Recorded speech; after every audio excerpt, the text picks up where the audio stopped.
Mealtime should be as enjoyable as possible, especially for those clients requiring assistance. As with any other aspect of providing personal care, nursing assistants should use empathy. Think about what it would feel like if you had cognitive or sensory deficits and could not ask for what you want to eat, even though it is on the plate in front of you. Recognize how the presentation of the food and the table influence one's appetite. Consider with whom you like to share your meal. All these factors should be considered when feeding a resident. Avoid using feeding techniques that are used with young children, such as making noises, moving utensils like airplanes, etc. Residents should be offered a clothing protector to avoid soiling their clothes or gown, but to maintain their dignity, these protectors should never be referred to as a bib. When the meal is ready to consume, describe to the resident what they have on their tray to eat and drink. If the client is visually impaired, use the clock method to describe their plate so they know where each food is located. For example, the nursing assistant can state, "Your mashed potatoes are at 10 o'clock, the green beans are at 2 o'clock, and the meatloaf is at 6 o'clock on your plate." If a resident has an order for a pureed diet, i.e., all food is blended to smooth consistency, know what each food is and name it when assisting the resident.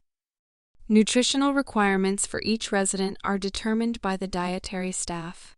Each resident has a specific type of diet ordered, including texture and consistency of liquids.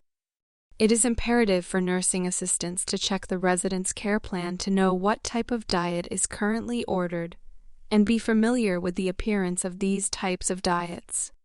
These steps ensure the correct foods and fluids are provided to residents and reduces the risk of choking and aspiration. Aspiration refers to inadvertently breathing fluid or food into the airway instead of swallowing it. Diets are further discussed later in this course.